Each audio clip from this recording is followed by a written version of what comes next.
अस्सलामु अलैकुम वरहमतुल्लाहि वबरकातुहू।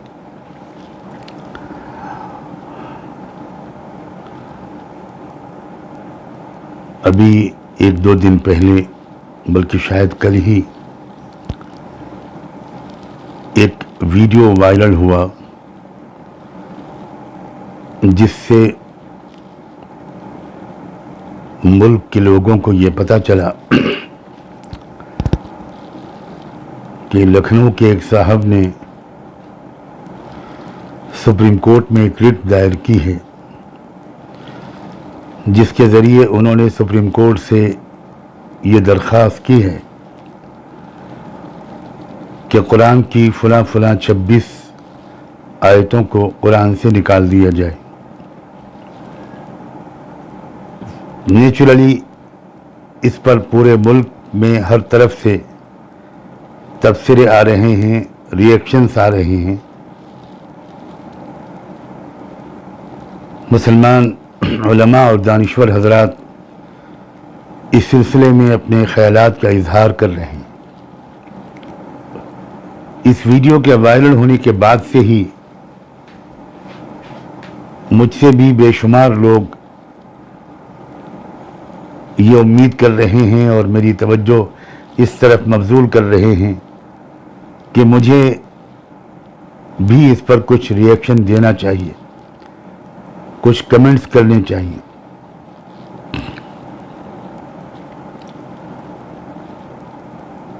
एक पहलू से आमतौर पर जो रिएक्शंस अब तक आ चुके हैं वो बहुत काफ़ी हैं। मुस्लिम उलमा ने बिला किसी मसलकी तफरीक के इस जाहिलाना हरकत की सख्त मजम्मत की है और ये उम्मीद बजा तौर पर जाहिर की है कि सुप्रीम कोर्ट इसको एडमिट ही नहीं करेगा और किसी को कोई नोटिस सर्व नहीं किए जाएंगे। इसको पहले ही मरहले में रिजेक्ट कर दिया जाएगा। लेकिन मैं एक और पहलू की तरफ तवज्जो दिलाना चाहता हूं और वो ये है कि बहुत अरसे के बाद मुल्क के हकीकी मसाइल सरफेस पर उभर कर आए हैं और वो कौमी एजेंडा बनकर उभरे हैं, जो असली एजेंडा हमारे मुल्क का होना चाहिए मुस्तकिल तौर पर, और जो मसाइल बहस का मौजू जिनको बनना चाहिए। किसान आंदोलन की वजह से बुनियादी तौर पर वो मसाइल उभर कर आ गए हैं, वही मौजू गुफ्तगू हैं, वही कौमी एजेंडा बनकर पूरे मुल्क में इस वक्त मौजू गुफ्तगू बने हुए हैं।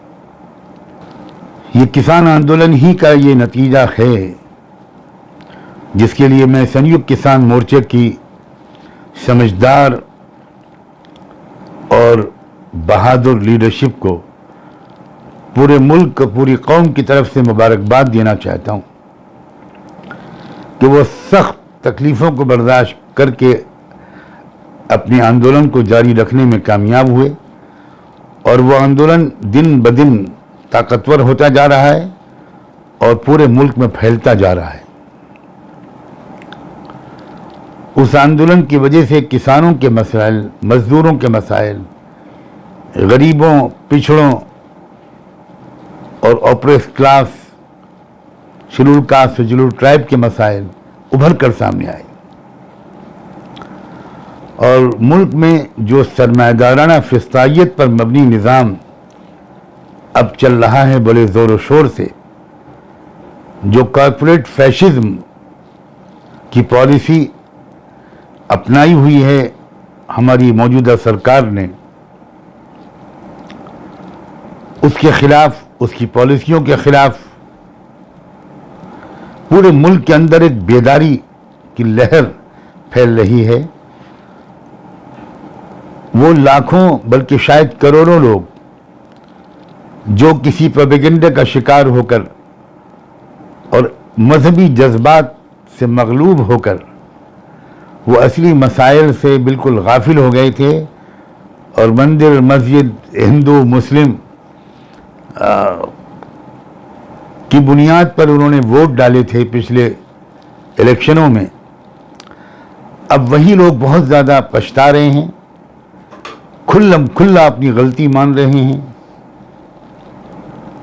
और अब ये संकल्प ले रहे हैं, ये अहद कर रहे हैं कि अब दोबारा वो ये गलती नहीं करेंगे और उनका ध्यान अब असली मुद्दों से कोई नहीं भटका पाएगा, बल्कि वो पूरे मुल्क का ध्यान असली मुद्दों की तरफ वापस लाने के लिए पंजाब, हरियाणा और दिल्ली बॉर्डर से निकलकर अब पूरे मुल्क में जानकारी फैलाने और सही फैसला करने पर लोगों को आमादा करने के लिए निकल खड़े हुए। जाहिर है कि वो फैसिस्ट सांप्रदायिक ताकतें, वो कॉर्पोरेट सेक्टर की गुलाम ताकतें इस सूरत हाल से बहुत परेशान हैं और वो हर कुछ दिन के बाद ऐसी कोशिश करते हैं जिससे कि फिर एक मरतबा मुल्क का एजेंडा बदल जाए और लोगों की तवज्जो किसानों, मजदूरों और गरीबों और मनुवादी व्यवस्था को उखाड़ फेंकने के बजाय वो एक बार फिर धार्मिक जो फिरका परस्ती है और आपस की नफरत है उसकी तरफ मुड़ जाए। चुनांचे इसी सिलसिले में कुछ दिन पहले दिल्ली प्रेस क्लब में एक प्रेस कॉन्फ्रेंस की थी एक महाशय जी ने, जिसमें उन्होंने ऐलान किया था कि वो सारी दुनिया के मुख्तलिफ धर्मों को इकट्ठा करेंगे। भारत में इस्लाम और मुसलमानों, और भारत में नहीं बल्कि विश्व में से इस्लाम को मिटा देने के लिए दुनिया भर के मुख्तलिफ मज़ाहिब के नुमाइंदों को बुलाकर एक आलमी कॉन्फ्रेंस बुलाएंगे। मुझे यकीन है कि ये इशू भी इसीलिए उठाया गया था और उसके लिए दिल्ली प्रेस क्लब में बैठ के प्रेस कॉन्फ्रेंस करके ये कोशिश की गई थी कि ये मुद्दा एक बार उभरे और इसके खिलाफ मुसलमान ख़ास तौर पर एजिटेशन करें, प्रोटेस्ट करें, आवाज़ बुलंद करें और मीडिया एक उसी को उठा दे और उसके नतीजे में किसान आंदोलन और दूसरे जो असली मसाइल हैं, मुद्दे हैं, वो एक बार फिर दबा दिए जाएं और लोगों की तवज्जो उनकी तरफ से हटा दी जाए। मगर वो तीर भी खाली गया। लोगों में इतनी बेदारी आ चुकी है, इतनी अवेयरनेस या जागरूकता आ चुकी है कि उस तरह का रिएक्शन किसी तरफ से और ख़ास तौर पर मुसलमानों की तरफ से नहीं आया। ये बहुत अच्छी अलामत है।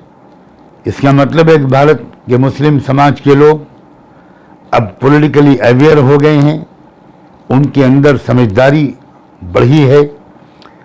चुनांचे में एक बार फिर पूरे भारत के एक एक मुसलमान, मर्द और औरत से, नौजवान से, भाई और बहन से, उलमा से, दानिश्वरों से, उन सब के पूरे एहतराम के साथ ये गुजारिश करना चाहता हूँ कि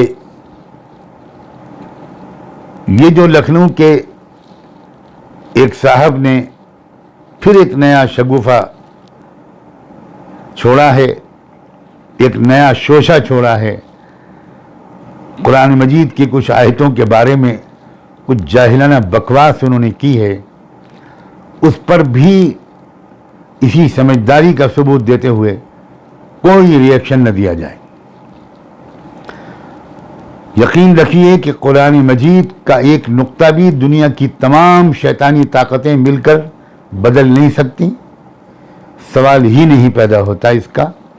आप इत्मीनान से अपने कामों में लगे रहिए और देश के में जो असली मसाइल हैं, जो किसान आंदोलन के ज़रिए से उभर गए हैं, उन्हीं के बारे में चर्चा करते रहिए। उन्हीं मसाइल की तरफ लोगों की तवज्जो मबजूल रहे उसी पर तवज्जो मरकूज़ रहे और वही मसाइल गुफ्तगू का मौजू बने रहे। उन रियासतों में भी जहां आने वाले दिनों में इलेक्शन होने हैं और पूरे मुल्क में भी, मसले का सिर्फ इलेक्शन से ताल्लुक़ नहीं है, भारत के रहने वालों के एक दूसरे के साथ ताल्लुक़ात का भी दारो मदार इसी समझदारी पर है।